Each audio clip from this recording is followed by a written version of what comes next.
നമസ്കാരം, VCV ന്യൂസിലേക്ക് സ്വാഗതം. ഞാൻ VC മനോജ്. ആദ്യം പ്രധാന വാർത്തകൾ നിങ്ങൾക്കായി അവതരിപ്പിക്കുന്നത്.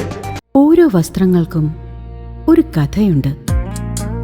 ആഘോഷത്തോളം വളർന്ന സ്വപ്നങ്ങളുടെ കഥ.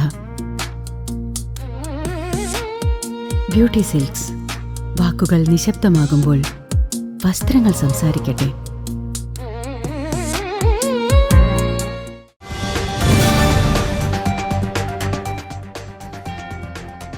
വടക്കാഞ്ചേരി കുണ്ടന്നൂർ മുട്ടിക്കലിലെ അടഞ്ഞുകിടക്കുന്ന സ്വകാര്യ ക്വാറിയിൽ യുവാവിനെ മരിച്ച നിലയിൽ കണ്ടെത്തി.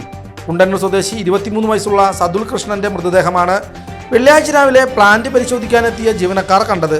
മൃതദേഹത്തിന് 2 ദിവസത്തെ പഴക്കമുണ്ടെന്നാണ് പ്രാഥമിക നിഗമനം. സംഭവത്തിൽ ദുരൂഹതയുണ്ടോ എന്ന് വടക്കാഞ്ചേരി പോലീസും വിരലടയാള വിദഗ്ധരും ഡോഗ് സ്ക്വാഡും സ്ഥലത്തെത്തി അന്വേഷണം ഊർജിതമാക്കിയിട്ടുണ്ട്.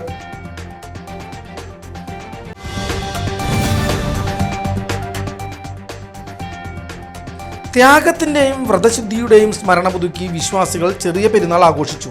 ചെറുതുരുത്തി, പൈങ്കുളം, ചുങ്കം, കലാമണ്ഡലം, അൻസാറുൽ ഇസ്ലാം മസ്ജിദ് എന്നിവിടങ്ങളിൽ നടന്ന ഈദ് നമസ്കാരങ്ങളിൽ നൂറുകണക്കിന് വിശ്വാസികൾ പങ്കുചേരുകയും ലോക സമാധാനത്തിനായി പ്രത്യേക പ്രാർത്ഥനകൾ നടത്തുകയും ചെയ്തു.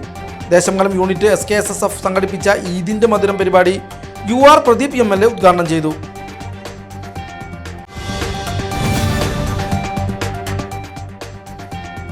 വടക്കാഞ്ചേരിയിൽ UDF സ്ഥാനാർത്ഥി PN വൈശാഖും NDA സ്ഥാനാർത്ഥി TS ഉല്ലാസ് ബാബുവും പ്രചാരണ പരിപാടികൾക്ക് ആവേശകരമായ തുടക്കം കുറിച്ചു. ഗുരുവായൂർ ക്ഷേത്ര ദർശനത്തിനും സ്മൃതി മണ്ഡപങ്ങളിലെ പുഷ്പാർച്ചനയ്ക്കും ശേഷം വടക്കാഞ്ചേരിയിലെ വിവിധ ഈദ്ഗാഹുകളിലെത്തി വോട്ടർമാരെ നേരിൽ കണ്ടാണ് PN വൈശാഖ് പ്രചാരണം ആരംഭിച്ചത്. മണ്ഡലത്തിലെ വിവിധ പഞ്ചായത്തുകളിൽ പര്യടനം നടത്തിയും റോഡ് ഷോകൾ സംഘടിപ്പിച്ചുമാണ് NDA സ്ഥാനാർത്ഥി ഉല്ലാസ് ബാബു വോട്ടഭ്യർത്ഥിക്കുന്നത്.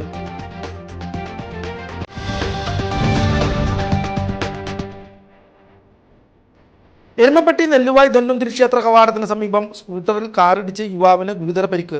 നെല്ലുവായ് സ്വദേശി 25 വയസ്സുള്ള സനൂപിനാണ് വെള്ളിയാഴ്ച ഉച്ചതിരിഞ്ഞ് 3 മണിയോടെ ഉണ്ടായ അപകടത്തിൽ പരിക്കേറ്റത്.